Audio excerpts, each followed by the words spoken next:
Hello everyone. आज हम sentence या फिर हम कहें स्ट्रक्चर नंबर 14 लेकर आए हैं। 40, ठीक है। स्ट्रक्चर नंबर 40 है और इस स्ट्रक्चर नंबर 40 में हम जानेंगे क्या फ़ायदा, बोलने का क्या फ़ायदा, रोने का क्या फ़ायदा, जाने का क्या फ़ायदा, समझने का क्या फ़ायदा, लिखने का क्या फ़ायदा, होमवर्क करने का क्या फ़ायदा और पढ़ाने का क्या फ़ायदा, बोलने का क्या फ़ायदा, रोने का क्या फ़ायदा, सोने का क्या फ़ायदा, जागने का क्या फ़ायदा, हाँ, चिल्लाने का क्या फ़ायदा और पढ़ाने का क्या फ़ायदा, और मैं कहूँ भूलने का क्या फ़ायदा, याद करने का क्या फ़ायदा, और भी काफ़ी सारे वर्ब्स हैं जिनकी हेल्प लेकर आप ऐसे सेंटेंस को क्या कर सकते हैं, बना सकते हैं। अभी तो हम थोड़ी प्रैक्टिस करेंगे। देखो इसका स्ट्रक्चर क्या रहेगा। स्ट्रक्चर रहेगा what is use, what is the use of, what is the use of, what is the use of. Verb की फर्स्ट फॉर्म में आईएनजी लगेगा और लास्ट में आएगा ऑब्जेक्ट। क्या आएगा? ऑब्जेक्ट आएगा। मैं कहूँ बोलने का क्या फ़ायदा, तो व्हाट इज यूज ऑफ तो सेम रहेगा सब में। व्हाट इज यूज ऑफ तो क्या रहेगा, सब में सेम रहेगा। आगे आएगी वर्ब की फर्स्ट फॉर्म और यदि ऑब्जेक्ट है तो हम ऑब्जेक्ट लगा देंगे, जैसे यहाँ पर ही ऑब्जेक्ट है। ठीक है, मैं काफ़ी सारे ऐसे स्ट्रक्चर्स बोलूँगा जिनमें ऑब्जेक्ट भी लेकर आऊँगा। ठीक है, आइए समझिए बोलने का क्या फ़ायदा। What is use of speaking, what is use of speaking. वहां जाने का क्या फायदा, what is use of go there.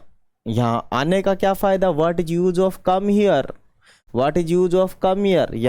वहां जाने का क्या फायदा, what is use of going there. Sorry, मैंने स्पीक बोला था, स्पीकिंग आएगा। ठीक है, यहाँ पर भी गोइंग आएगा। What is use of going there, what is use of going there. रोने का क्या फायदा, what is use of crying, what is use of crying. हंसने का क्या फायदा, what is use of laughing, what is use of laughing. TV देखने का क्या फायदा, what is use of watching TV. चलने का क्या फायदा, what is use of walking. Footpath पे चलने का क्या फायदा, what is use of walking on the footpath, what is use of walking on the footpath.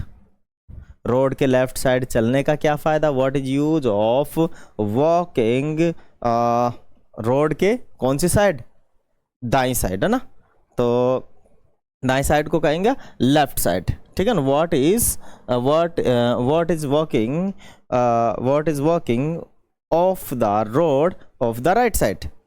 ठीक है, of the road of the right side.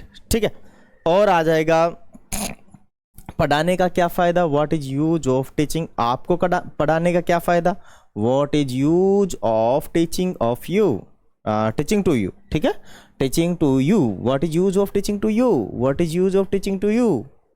अंग्रेजी बोलने का क्या फायदा, what is use of speaking English, what is use of speaking English. Hindi बोलने का क्या फायदा, what is use of speaking Hindi. सोचने का क्या फायदा, what is use of thinking, what is use of thinking. आपके बारे में सोचने का क्या फायदा, what is use of thinking about you, what is use of thinking about you. आपके साथ चलने का क्या फायदा, what is use of walking with you. आपके साथ चलने का क्या फायदा, what is use of walking with you. आपके साथ जाने का क्या फायदा, what is use of going with you. वहां जाने का क्या फायदा, what is use of going there. आने का क्या फायदा, what is use of coming. नाचने का क्या फायदा, what is use of dancing, what is use of dancing, what is use of dancing. नाचने का क्या फायदा, what is use of dancing. आपकी शादी में नाचने का क्या फायदा, what is use of dancing in your marriage. ठीक है, most of sentences are there which is use with these structures and convert Hindi to English.